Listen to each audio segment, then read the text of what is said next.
Hey guys, back at the Noble Pony here. We are talking about our current setup.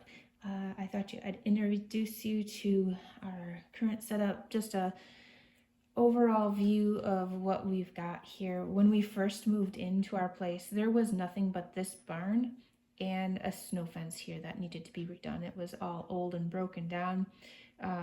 So we first started by just getting a main corral system put up here. So this purple is our corral system that really is like the home base, right? It is my riding area. It is their water right here, and then there's a little shed here, 8x16 shed, and they have access to the back of this barn most of the seasons.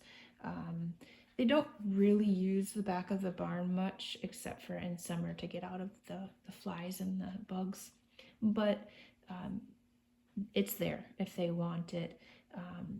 They really don't seem to prefer this side of the pasture and paddock much at all, probably because there is a creek that runs down on this, past this fence line.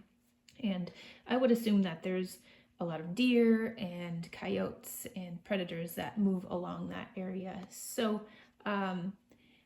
that's home base. Okay, we've got the shed, the water, also a windbreak here. This is just 2x8 planks with like the dog picket ear, dog ear fencing that you get from Menards.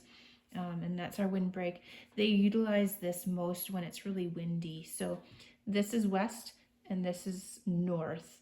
And so the majority of our wind comes out of this direction, this north or west direction. So when it's nasty out, I will put hay behind this windbreak so that they can eat in peace. But the majority of the time, they're out here eating. They're out in the greater pasture area.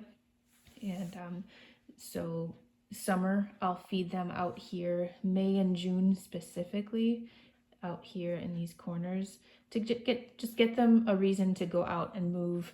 They'll run out and then run back to the shed and hide from the bugs. They'll run out and they'll eat a little bit. They'll walk back and they will drink some water. So yeah, that's home base. And then the track, this dotted fence line is the interior polywire I put up between April 15th and May 1st. I put that up just to help limit how much access they have to the lush grass in May and June. May and June, the grass isn't really high enough in fiber. It's not good for them. They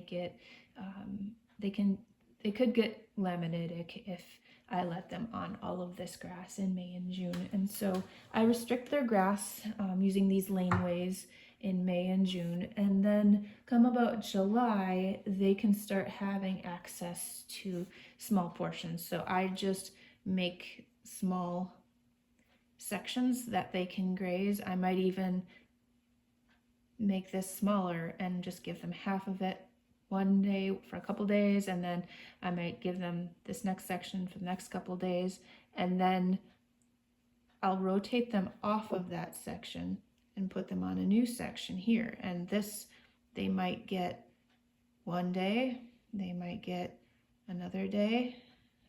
It just depends how thick the grass is, how much I give them, but I'll rotate them through a section like that, and then I'll pull them off that section and give them a new section. And so this is just how I rotate them through our pasture, and it allows them to be a little restricted in how much they get, but also it allows the grass to rest and regrow. Really, the grass should regrow for at least 45 days. 30 days breaks the parasite cycle in horses.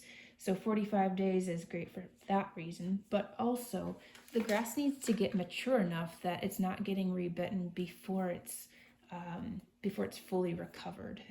And that would be typically at least 45 days. It's going to depend on how much rain you get, how much, how good your soil is, how fertile your soil is. Our soil isn't super fertile here, so it doesn't grow that quickly.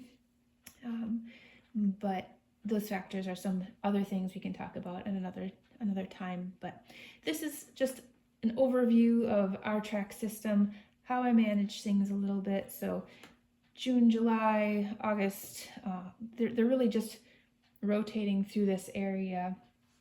And then in the winter, I take these down because they get covered by the snow. And so about December 1st this past year, all these polywires came down, and they just then have access to the whole area for the winter when everything's frozen and covered in snow.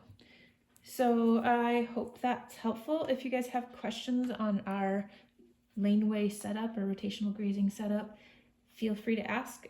Hope that helps.